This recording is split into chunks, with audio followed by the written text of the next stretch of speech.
The chains on my wrists cut into my skin as the gate in front of me groaned open. I did not have time to think. A wall of noise hit me first. Thousands of alien voices screaming in languages I could not understand, all of them hungry for the same thing: my death. I stepped into the light of the arena, and the sand under my feet was still warm from the last fight. Somewhere in that crowd, aliens with gray skin and long limbs leaned forward in their seats, betting credits on how fast I would fall. I was not the favorite. I was never the favorite. My name is Ethan Cole, and 3 months ago I was an engineer on a cargo ship near the edge of human space. Now I was a slave fighter in the Kolvath Empire, owned by no one and everyone at once, kept alive only because I kept winning. The creature they sent against me that day was called a Threxil, a beast built like a wall of muscle and bone, taller than any building I had climbed as a child. It had 4 arms and eyes that glowed faint orange, and it did not blink even once as it studied me. I heard the crowd count down in their strange chanting rhythm, and then the beast came at me. I did not run. Running gets you killed faster in that arena, because the ground is open and there is nowhere to hide. Instead, I moved sideways, low and fast, the way I had learned to move after watching a dozen other captives make the mistake of standing still. The Threxil's first strike hit only air, and the force of its miss sent sand flying into the crowd. I grabbed a length of broken chain lying in the sand, the only thing close enough to use, and wrapped it around my hand. The beast turned toward me again, faster than something its size should be able to move, and I ducked under its next attack, sliding between 2 of its massive legs. The crowd roared louder. They had not expected that.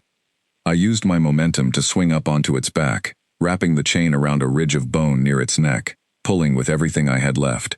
The Threxil bucked and roared, slamming itself against the arena wall to try to throw me off. But I held on, because letting go meant it was over. It took long, painful minutes before the beast finally stumbled and went still. I dropped to the sand, chest heaving, arms shaking so hard I could barely stand. The Threxil did not rise again. I had won, not because I was stronger, but because I had refused to stop thinking, even with death an arm's length away. Silence fell over the crowd for one strange second, the kind of silence that feels heavier than noise. Then the cheering started, wild and confused, because a human had just defeated one of their prized champions, with nothing but a broken chain and desperation. I stood there in the middle of the arena, breathing hard, waiting for the guards to drag me back to the pens like they always did. Instead, something else happened. A hush spread through the royal section above the arena floor, and every alien head turned toward the same private box.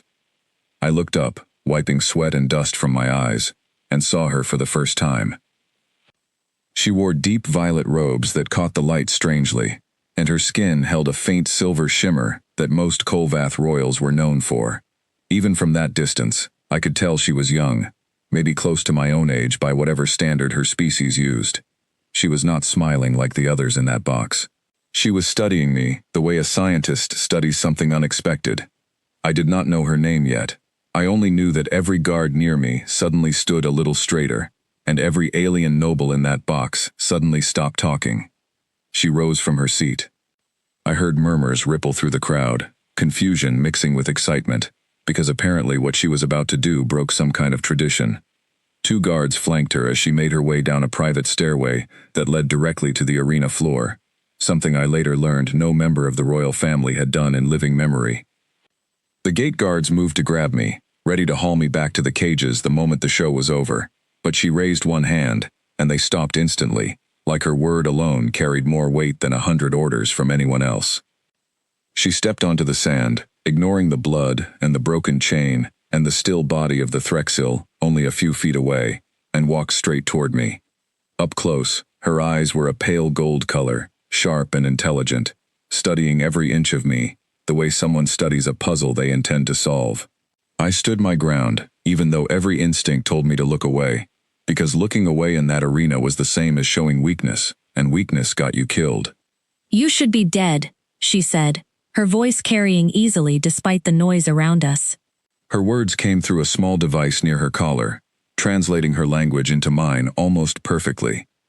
"I get that a lot," I said, my voice rough from exhaustion. Something flickered across her face.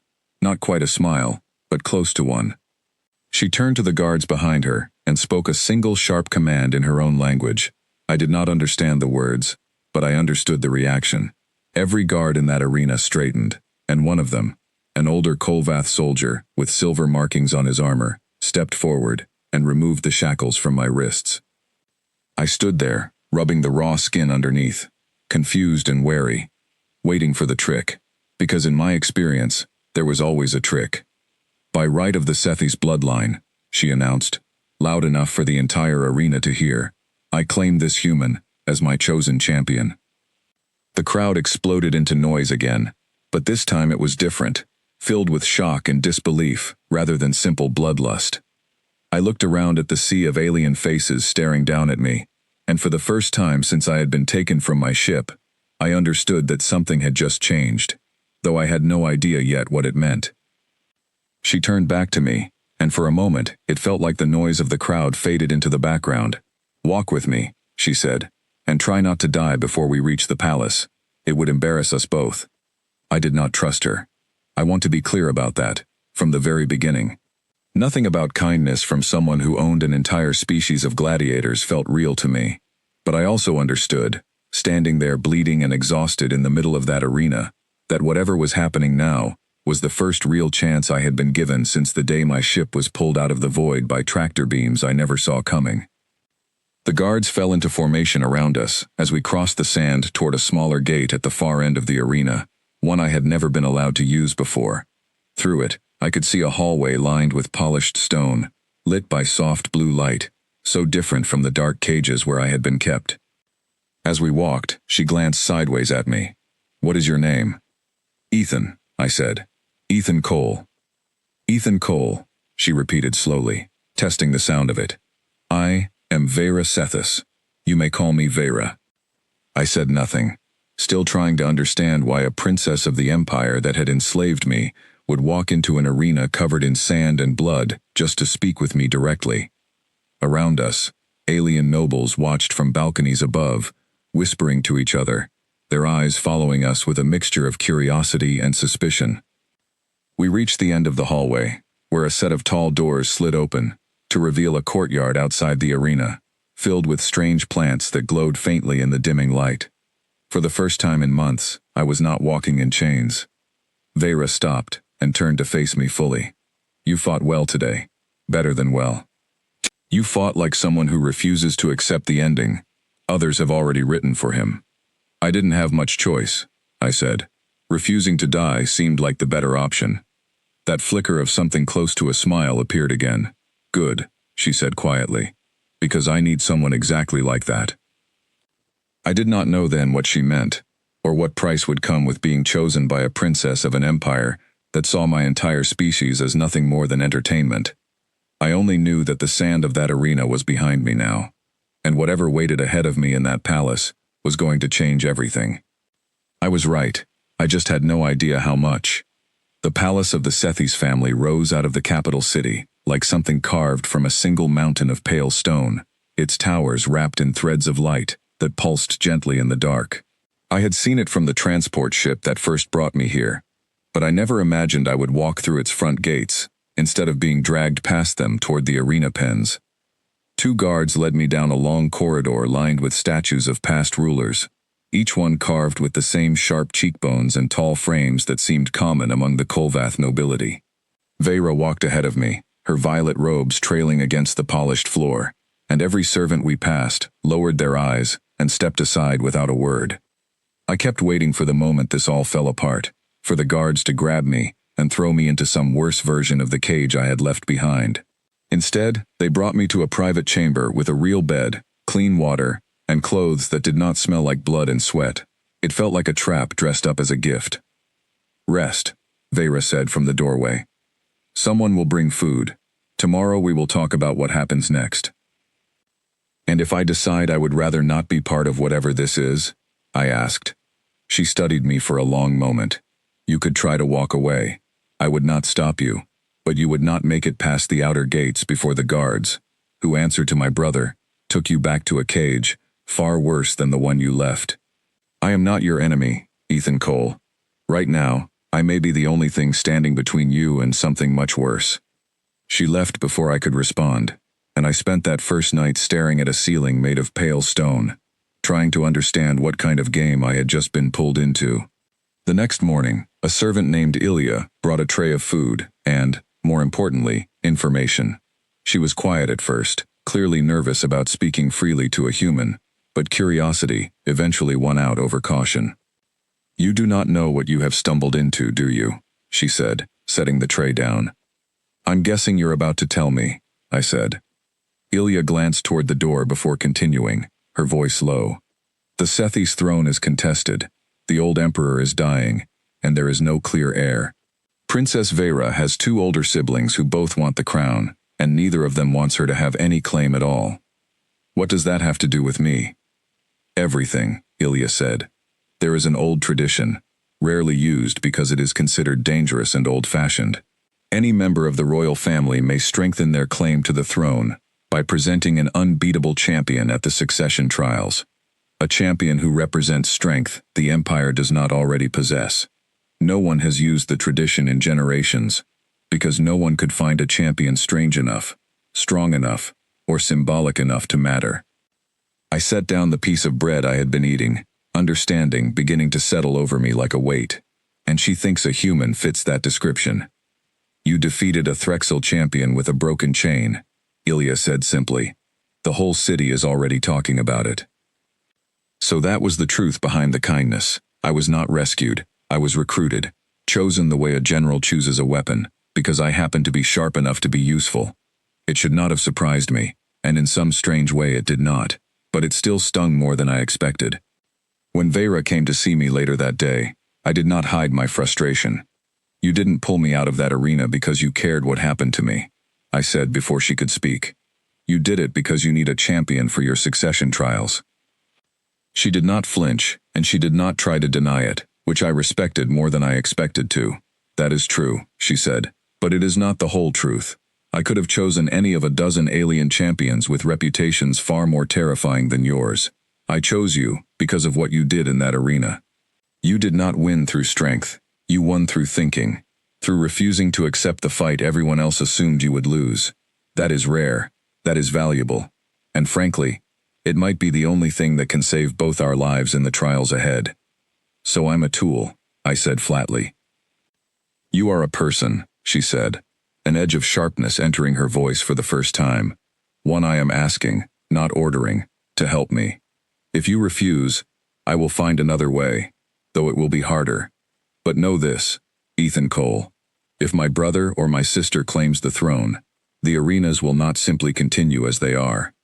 They will grow. More ships will be sent to more corners of the galaxy to gather more captives like you, because both of them believe cruelty is a form of strength. I do not." I studied her carefully, trying to decide if I believed her, or if this was simply a more convincing kind of manipulation. In the end, I realized it did not matter which one was true, not completely.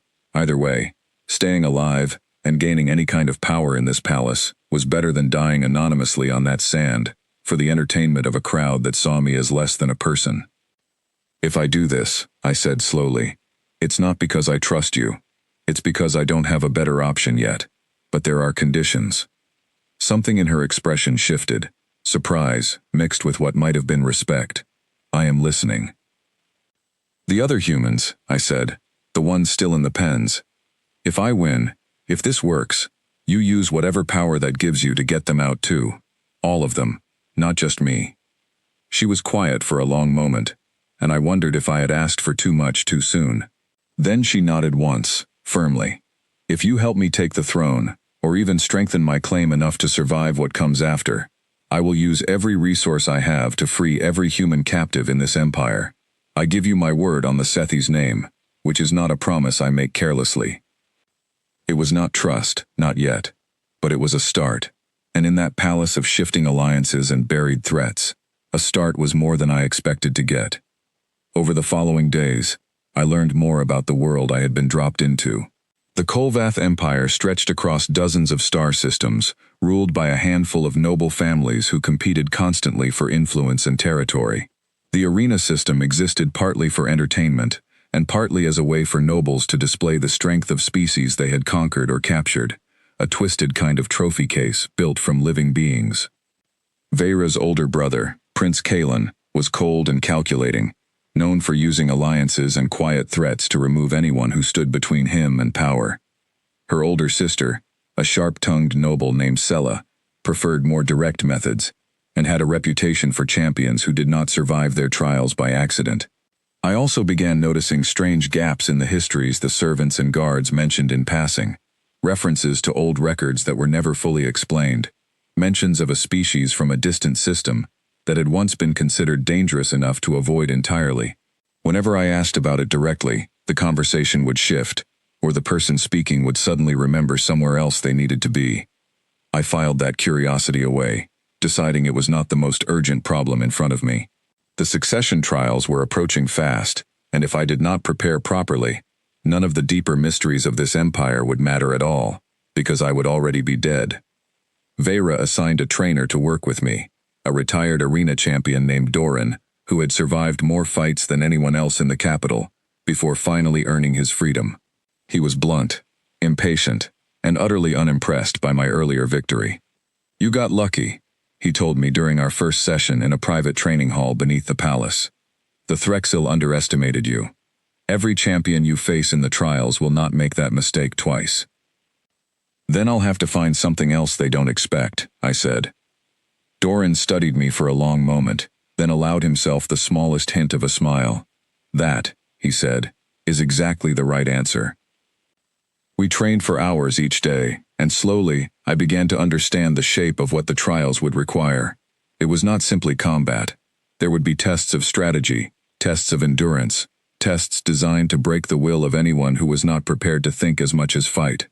Doran drilled me on the different species I might face, their weaknesses, their patterns, the small mistakes their pride often led them to make. In quiet moments between sessions, Veyra would visit, sometimes to ask about my progress, sometimes simply to sit and talk. I found myself slowly lowering my guard around her, not completely, but enough to see the person underneath the title. She spoke about her family with a kind of careful sadness, about a childhood spent watching her siblings compete for approval from a father who valued strength above everything else, including kindness. "Do you actually want the throne?" I asked her one evening, as we sat in a quiet garden within the palace walls, one of the few places where the pressure of the court seemed to fade. She considered the question seriously before answering.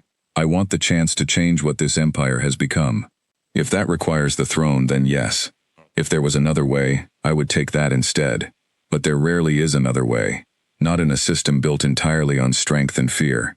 And you think a human champion is going to change centuries of that kind of thinking?"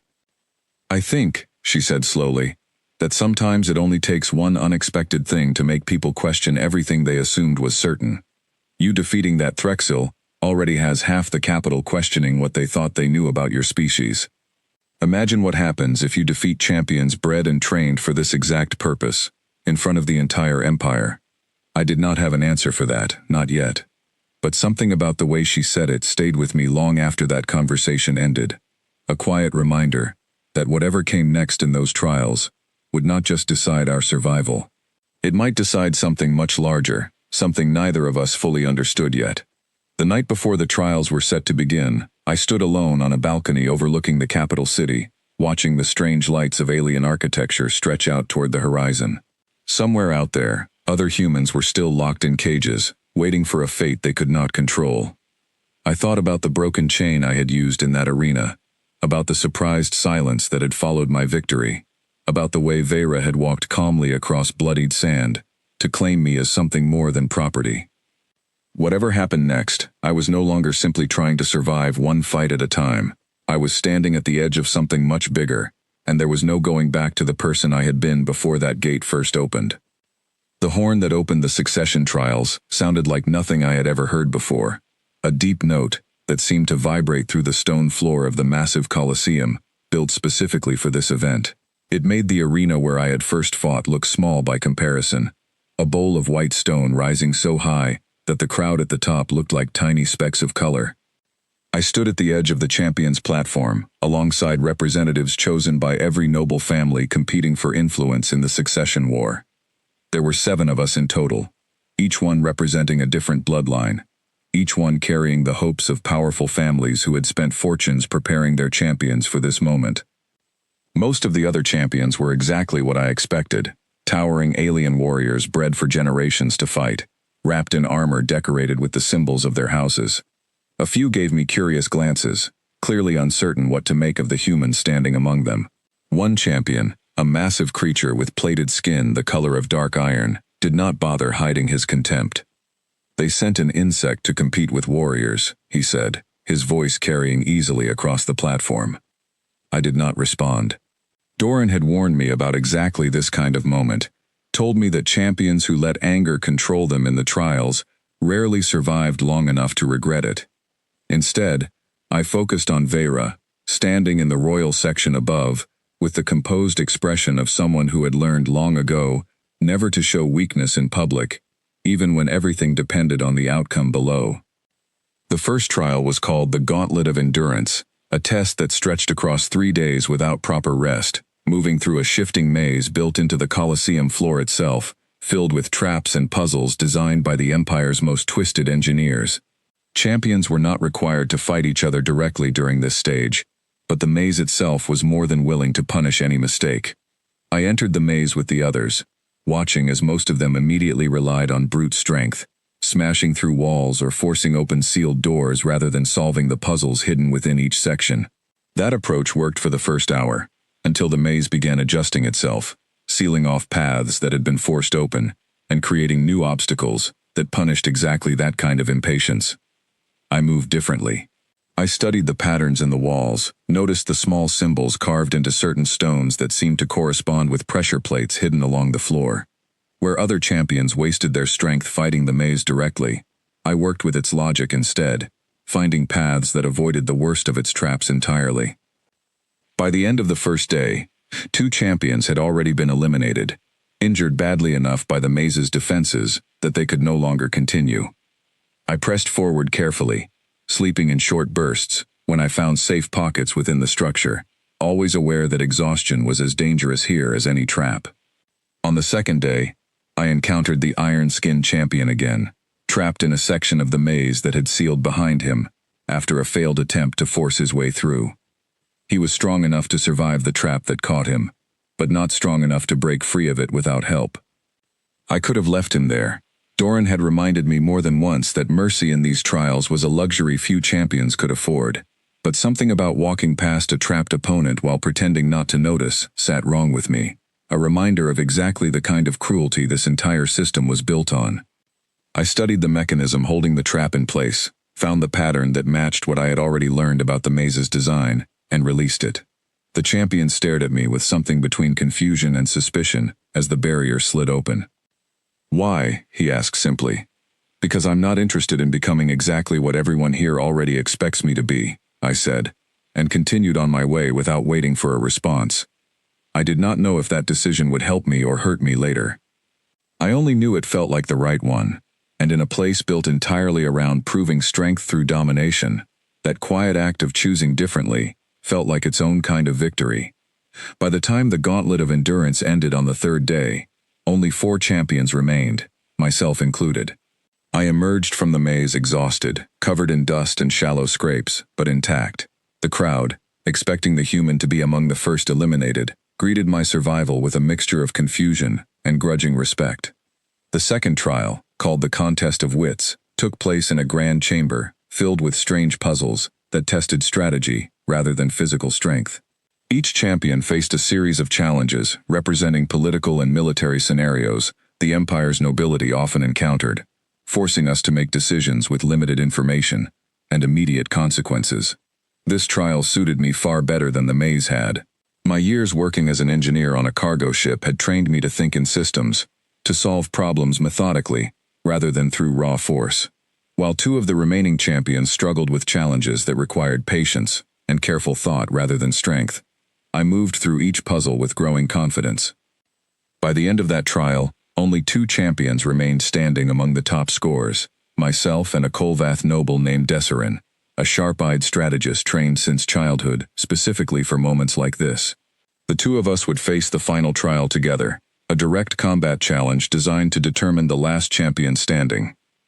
The night before that final trial, Vera came to see me in the private quarters, set aside for competing champions. She looked exhausted, the strain of managing her own political battles within the palace clearly wearing on her, but her eyes were sharp with focus when she looked at me. "Desserin is dangerous," she said without preamble. "He has trained for exactly this kind of combat since he could walk. My sister sponsors him. If he wins tomorrow, her claim to the throne strengthens considerably, and your continued presence in this empire becomes far less certain." "I've noticed the stakes," I said dryly. She allowed herself a small, tired smile. "I know you have. I only wanted you to understand exactly what tomorrow means, not just for me, but for every human still held in this empire's arenas. If Sela takes the throne with Desserin, as proof of her strength, she will expand the arena system far beyond what it already is." I nodded slowly, feeling the weight of that responsibility settle over me. This was no longer simply about my own survival. Every decision I made tomorrow would ripple outward toward people I had never met, toward a future I could not fully predict. "I'll be ready," I said, though I was not entirely certain that was true. The morning of the final trial arrived, with a tension in the air that felt almost physical. Every corner of the Colosseum packed with spectators, eager to see how this unlikely story would end. I stood across the arena floor from Desserin, studying his stance, the confident ease with which he held himself, clearly certain of his own victory. The horn sounded, and the final trial began. Desserin moved with practiced precision, each strike calculated, each step measured to conserve energy, while wearing down an opponent over time. He was fast, faster than his size suggested, and it took everything I had learned from Doran to avoid his opening combination without immediately losing ground. I fought differently than I had against the Threxil weeks earlier. This was not a battle I could win through sheer desperation alone. Desserin was too skilled, too well trained for that kind of approach to work twice. Instead, I focused on patience, studying the rhythm of his attacks, waiting for the small openings that appeared whenever his confidence made him slightly careless. The fight stretched on longer than anyone in the crowd seemed to expect, neither of us willing to make the first serious mistake. Twice I caught glimpses of Vera in the royal section above, her expression unreadable, though her hands gripped the railing in front of her tightly enough that I could see the tension even from a distance. It was during the third exchange that everything changed. As Desserin pressed forward with a combination designed to end the fight quickly, I noticed something wrong with the arena floor beneath us, a section that had not been part of the original trial layout. Before I could fully process what I was seeing, the ground beneath Desserin's feet gave way suddenly, a hidden trap clearly not sanctioned as part of the official trial. Desserin fell hard, and in that same instant, I felt the ground shift beneath my own feet as well, the trap far larger than intended for one champion alone.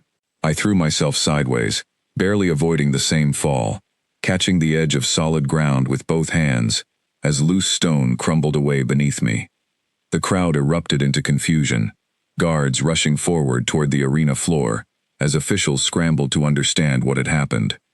I pulled myself back onto stable ground, breathing hard, and looked across at where Desserin had fallen, only to see him clinging to the edge of a pit far deeper than the trial had ever intended to include. Without thinking too carefully about the political consequences, I moved toward him, extending a hand to help pull him back up onto solid ground. The crowd's confusion turned into something closer to shocked silence as I hauled my opponent back to safety, instead of leaving him to whatever fate that hidden trap had been designed for. Officials swarmed the arena floor within minutes, and it quickly became clear that the trap had not been part of the sanctioned trial at all. Someone had sabotaged the arena, intending for one of us, likely both of us, to be seriously injured or worse, during what should have been a fair contest. Vera arrived at the arena floor faster than I had ever seen her move. Her composed royal demeanor cracked with something closer to genuine fear, as she checked to make sure I was unharmed. Around us, the officials argued fiercely about what to do next, whether the trial should be declared void, whether an investigation needed to begin immediately into who had tampered with the arena's mechanisms. "This was Sela," Vera said quietly, once we had a moment away from the chaos. "Or Kalen, perhaps both, working together for once, though I doubt that alliance would last beyond removing us as threats. They were trying to kill Desserin too," I pointed out. "Their own champion."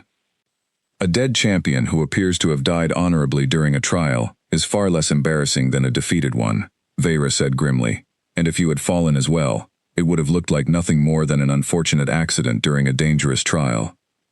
The council overseeing the succession trials eventually ruled that the sabotage invalidated the final contest, declaring both remaining champions equally worthy of advancing, an outcome that satisfied no one completely, but avoided an even larger political crisis breaking out in public. Behind closed doors, the true battle over what had happened continued for days. I did not know exactly who had ordered the trap, and in the tangled web of the Kolvath court, I suspected we might never know for certain. What mattered more was the message it sent, both to Vera and to me. Whatever quiet tolerance had existed toward her unusual choice of champion was gone now, replaced by open hostility from at least one, possibly two, of the Empire's most powerful families. In the days that followed, Vera changed the way she carried herself around the palace, more careful, more guarded, clearly aware that the threat against us had moved beyond political maneuvering into something far more dangerous. She increased the guards assigned to my quarters, and I noticed she rarely traveled anywhere within the palace without at least 2 trusted soldiers nearby. "I told you the trials would be dangerous," she said one evening, as we sat together reviewing what little information her spies had gathered about the sabotage. "I did not expect them to try something this direct, this soon." "What happens now?" I asked. She was quiet for a long moment before answering. "Now, we finish what we started, more carefully than before. The trials will continue, whether my siblings like the outcome or not. But we cannot assume the arena floor will be the only place they try something like this again." I thought about the trapped champion I had chosen to help instead of leaving behind, about the strange twist of fate that had turned what should have been my greatest enemy into someone who now owed me a debt he had not expected to owe. Desserin sought me out quietly a few days later, his earlier arrogance replaced by something more thoughtful. "You could have let me fall," he said, finding me alone in the palace gardens. "I know," I said simply. "Why didn't you?" I considered the question carefully before answering. Because the moment I start deciding who deserves help based on convenience, I become exactly the kind of person this empire already assumes I am. I'd rather prove them wrong. Desserin studied me for a long moment, something unreadable passing behind his eyes. "My family serves Lady Sella," he said finally.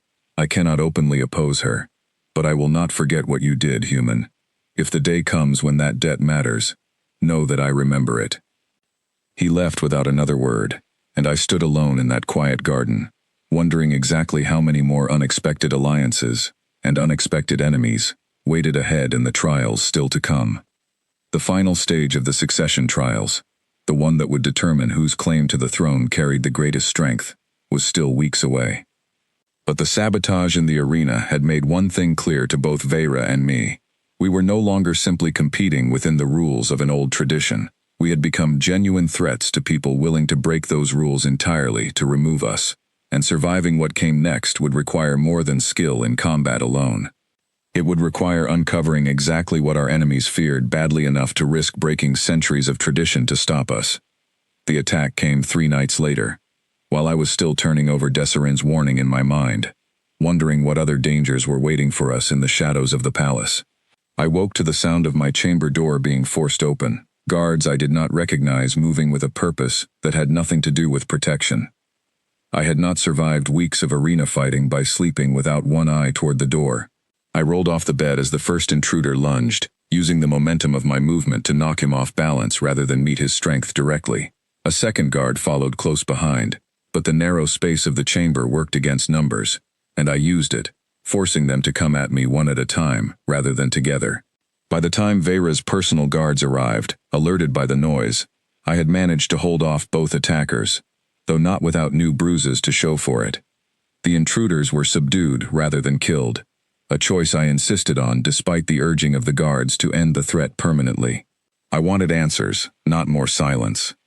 Under careful questioning the next day, the truth came out in fragments. The attackers had been hired quietly, paid through channels designed to hide who truly gave the order. Though the guards loyal to Vera were confident, the trail led back to Prince Kaelin's household. What surprised me more than the attack itself was what one of the captured men said during questioning, a comment made almost in passing that stopped Vera completely still. The prince said the human needed to disappear before anyone remembered what your kind did to the First Fleet, the man muttered, clearly more afraid of what he had revealed than of any punishment awaiting him.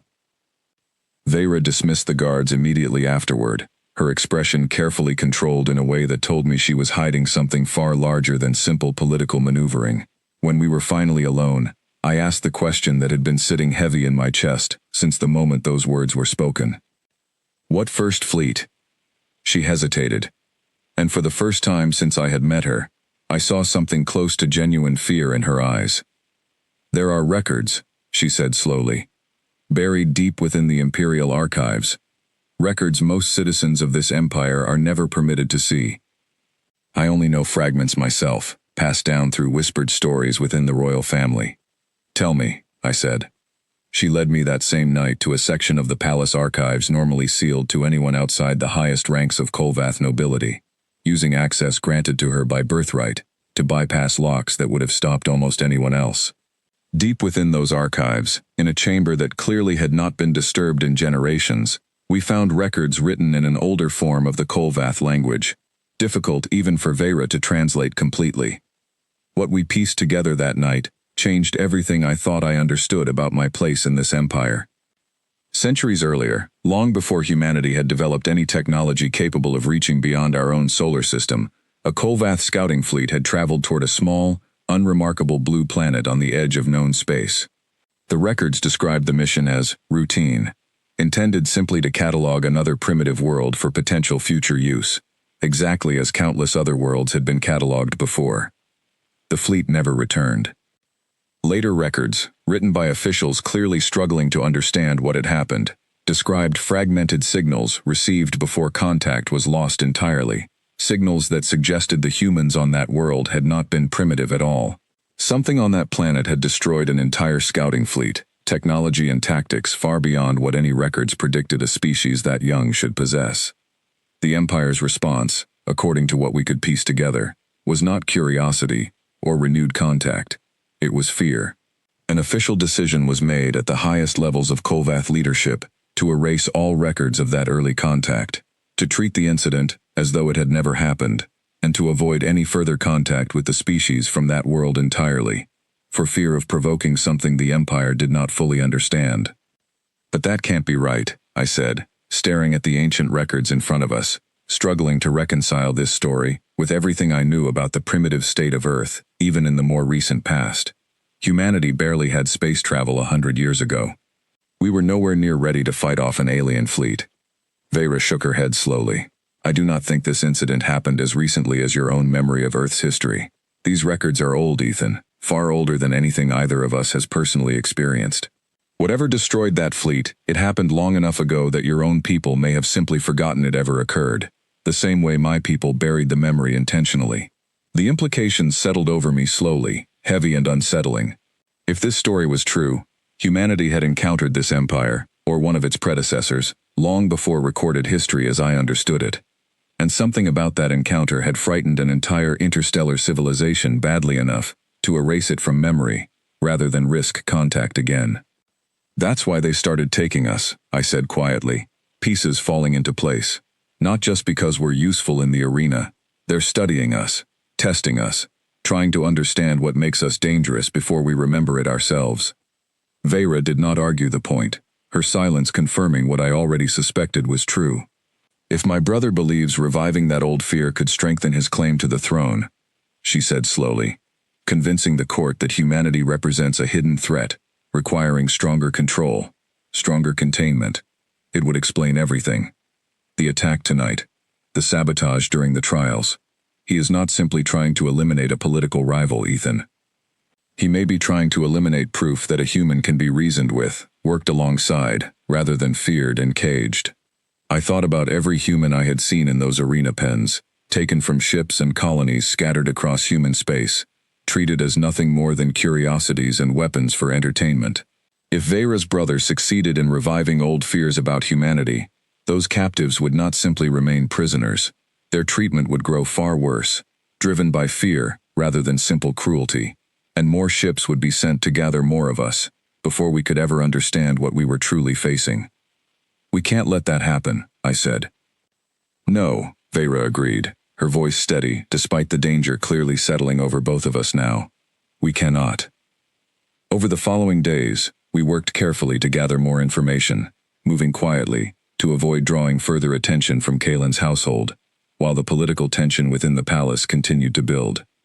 Ilya, the servant who had first explained the succession tradition to me, proved surprisingly resourceful, quietly gathering rumors and small pieces of information from other palace staff who trusted her enough to speak freely. Through her, we learned that Kalen had been meeting privately with several hardline members of the Imperial Council, nobles known for their strict views on how conquered and captured species should be controlled. If these meetings were connected to the old records we had uncovered, it suggested Kalen's plan extended far beyond simply winning the throne for himself. He intended to use fear of humanity as justification for expanding the Empire's control over every human still scattered across occupied space. I also began to understand something else during those tense days, something that shifted the way I saw Vera entirely. She was no longer simply a princess, using me to strengthen her political position. Faced with proof of exactly how deep her empire's cruelty toward my species truly ran, she chose, again and again, to stand against it, even as the danger toward her own life grew clearer with every passing day. You could walk away from this, I told her one evening, as we sat together reviewing what little evidence we had managed to gather. Distance yourself from me. Let your brother win his political games, and keep your own life safe. She looked at me with an expression I had not seen from her before, something firm and unshakable beneath the careful composure she usually wore in public. I could, she agreed, but I would spend the rest of my life knowing exactly what kind of empire I allowed to continue unchallenged. I would rather face danger, standing for something worth defending, than survive safely, while pretending I did not know what my silence made me part of. Something settled between us in that moment, a trust built not on political convenience anymore, but on something closer to genuine partnership. Whatever came next in the trials, whatever danger Kalen and Sela continued to throw at us, we were facing it together now, fully aware of exactly what was at stake. The final stage of the succession trials was drawing closer, and with it, the moment when Vera's claim to the throne, and the fate of every human, still held captive across this empire, would finally be decided in front of the entire capital. But now we understood something the empire itself had tried desperately to forget. Humanity was not simply a curiosity to be studied, or a resource to be harvested. Somewhere in a past buried deep enough that even the empire's own records struggled to fully explain it, humanity had already proven itself capable of standing against forces far greater than anyone in that palace currently believed possible. I intended to make sure the empire remembered that truth clearly, on my own terms, before Kalen could twist it into justification for something far darker. The final stage of the succession trials was called the Trial of Sovereignty, a ceremony held not within the Colosseum, but in the Great Hall of the capital itself, where the surviving champions would face one last test in front of the full Imperial Council, the assembled nobility, and thousands watching through broadcast feeds across every Kolvath world. Whoever emerged victorious would not simply prove their sponsor's strength, they would help determine who sat upon the throne of an empire spanning dozens of star systems. I stood in the preparation chamber beneath the Great Hall, going over everything Doran had taught me one final time, while Vera paced near the doorway, her composure fraying at the edges despite her best efforts to hide it. "Something is wrong," she said finally, stopping mid-stride. "Kalen has been too quiet these past 2 days. He should be moving against us again by now, especially with everything we uncovered." Before I could respond, Ilya burst into the chamber, breathless and pale, having clearly run the entire distance from wherever she had come from. "You need to see this," she said, holding out a small data device with shaking hands. "I intercepted a communication meant for the prince's private guard. He is not planning to challenge you during the trial itself." Vera took the device, her eyes scanning the message quickly, her expression darkening with each passing second. "He intends to move the moment the trial ends," she said grimly, "regardless of the outcome. If I win my claim honestly, he plans to seize the throne by force before the council can formally recognize the result." "A coup," I said. "Yes," Vera confirmed. "Using the hardline council members he has been meeting with in secret. If he acts quickly enough, presenting it as necessary emergency action against what he will call the growing threat of human influence within the palace. He may convince enough of the council to support him before anyone can properly resist. The weight of that information settled over the chamber like a physical force. Whatever happened in the trial above us, the true battle was about to move beyond politics entirely, into something far more dangerous, and we had almost no time left to prepare for it. "We need help," I said, my mind already working through the problem the way I had once solved engineering failures on my old cargo ship, breaking an impossible situation down into smaller pieces that could actually be managed. If Kalen is bringing armed guards loyal to him, we need people loyal to us who can stand against that, and we need them ready before this trial even ends. Veyra's guards, though loyal, were far too few to stand against whatever forces Kalen had gathered. But as I said those words, another idea began forming, one that felt both dangerous and strangely right, given everything I had learned since arriving in this empire. "The arena pens," I said. "How many humans are still being held there?" Veyra's eyes widened slightly, as she understood where my thoughts were heading. "Several hundred, at least, spread across multiple holding facilities within the capital. Every one of them has spent months, some of them years, fighting for survival in that arena," I said. "They know how to fight. They know how to move under pressure. If we can reach them, if we can offer them a real chance at freedom, instead of another forced fight for someone else's entertainment, I think they would stand with us." Ilya looked between us with growing alarm. "Freeing hundreds of arena captives during an active political crisis is an enormous risk. If it fails, it will look exactly like the human uprising Kalen has been quietly warning the council about for weeks." "If it succeeds," Veyra said slowly, a new kind of determination entering her voice, "it proves exactly the opposite. It proves humans given a fair chance choose to stand for something greater than simple survival, rather than descending into the chaos Kalen predicts." There was no time for a perfect plan, only time for a workable one. Veyra used her remaining influence to arrange access to the holding facilities, under the guise of preparing additional entertainment for the celebration expected to follow the trial, a lie thin enough that it would not survive close scrutiny, but hopefully thick enough to buy us the hours we needed.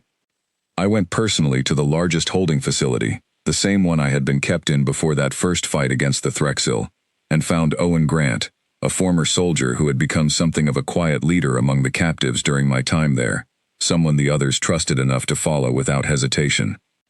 "They're saying you went and became some kind of royal champion," Owen said when he saw me, disbelief and cautious hope mixing in his expression. "Didn't figure you for the type to forget where you came from." "I haven't forgotten," I said. "That's exactly why I'm here." I explained everything as quickly as I could, the trials, the throne, the coup Kalen was planning, and the chance we had, a narrow and dangerous chance, to change everything for every human still held in this empire, if we moved together now, instead of waiting for someone else to decide our fate for us. Owen studied me for a long moment, then turned to the others gathered nearby, captives who had overheard enough of our conversation to understand what was being asked of them. "We've spent months fighting because we had no other choice," he said finally. "Seems to me fighting for an actual reason, with an actual chance at freedom on the other side, is worth the risk." Word spread quickly through the holding facilities after that, carried by trusted voices among the captives who had learned to read danger and opportunity as clearly as I had learned to read the patterns of an arena maze. By the time the trial of sovereignty began in the great hall above, hundreds of former arena fighters stood ready in the shadows of the capital, waiting for the signal that would determine whether they fought for freedom or remained prisoners for the rest of their lives. The trial itself passed in a blur I barely remember clearly, my mind too focused on the danger waiting beyond its conclusion to fully engage with the ceremonial combat happening in front of the council. I won, decisively enough that even Kalen's allies among the nobility could not deny the outcome, strengthening Veyra's claim to the throne beyond any reasonable challenge. It did not matter, exactly as Ilya's intercepted message had warned. The moment the council began the formal process of recognizing Veyra's strengthened claim, armed guards loyal to Kalen moved through the Great Hall's entrances, sealing the exits with practiced efficiency that made clear this had been planned for weeks. Kalen himself stepped forward into the center of the hall, his earlier composure replaced by something colder and more dangerous. "This council," he announced, his voice carrying easily through the sudden tense silence, has been compromised by influence, unfit to guide the future of this empire. A human champion, granted power within these walls, represents a danger this council has been too blind to recognize. The danger you speak of, Vera said, stepping forward, despite the guards surrounding the hall, her voice steady, despite the obvious risk of defying her brother openly, exists only in old fears you have chosen to revive for your own political gain. I have seen the records you buried, Kalen. I know exactly what you are trying to hide from this council, and from every citizen of this empire. Murmurs spread through the assembled nobility, confusion and uncertainty rippling outward as Vera's words landed. Kalen's expression flickered with something close to genuine alarm before hardening again into cold determination. Seize them both, he ordered. This was the signal we had prepared for. Before Kalen's guards could fully move against us, the doors of the Great Hall burst open from outside, and Owen led the first wave of freed arena captives directly into the chaos, human fighters who had spent months learning exactly how to move under pressure, now turning that hard-earned skill towards something worth fighting for. The Great Hall dissolved into confusion. Guards loyal to Kalen, suddenly forced to divide their attention between the political crisis unfolding among the nobility and the unexpected wave of human fighters moving through the chamber, with a coordination that clearly caught them off guard. I moved through the chaos toward Kalen directly, determined to end this confrontation before it spiraled into something none of us could control. Kalen met my approach with a cold smile, drawing a weapon from beneath his robes, clearly prepared for exactly this kind of direct confrontation. You should have stayed in the arena, human, he said. At least there, your death would have entertained someone. I've stopped caring what entertains you, I said, and closed the distance between us before he could bring his weapon fully to bear. The fight that followed was brief but intense, Kalen's training as a noble clearly evident in his sharp, precise movements, though he lacked Erder's desperate adaptability that months in the arena had forced me to develop. I disarmed him carefully, choosing restraint over the kind of ending he clearly expected, pinning him against the cold stone floor of the Great Hall in front of the entire assembled council. This is not how this ends, Kalen snarled, struggling uselessly against my grip. No, Vera said, stepping forward as the last of Kalen's guards were subdued around the chamber, order slowly beginning to return to the Great Hall. It ends with the truth, finally spoken in front of this entire council, instead of buried where only fear could grow from it. With the immediate danger contained, Vera addressed the shaken council directly, revealing everything we had uncovered about the buried history between our two species, about the old fear that had shaped the Empire's treatment of humanity for generations, without any of the current nobility fully understanding why. She spoke about the humans standing now throughout the Great Hall, not as a dangerous threat requiring control, but as proof that treating another species with respect rather than cruelty could produce loyalty rather than the destruction Kalen had predicted. The council, shaken by the revelation of Kalen's attempted coup and the deeper truths exposed alongside it, moved quickly to formally recognize Vera's claim to the throne, while Kalen and the hardline nobles who had supported his plan faced immediate consequences for their actions against the crown. Sela, watching the collapse of her brother's plan unfold, wisely chose to withdraw her own competing claim, rather than risk facing similar consequences. In the weeks that followed, as Vera settled into her new role as Empress of the Kolvath Empire, the changes she had promised began slowly taking shape. Every human held captive within the arena system across the Empire was granted freedom, with many choosing to remain within Kolvath space as free citizens, rather than attempting the difficult journey back toward human territory, building new lives in a society finally willing to see them as more than simple entertainment. Owen took on a role helping coordinate the transition for the freed captives, using the same steady leadership that had first earned him the trust of other prisoners, to now help build something better for all of them.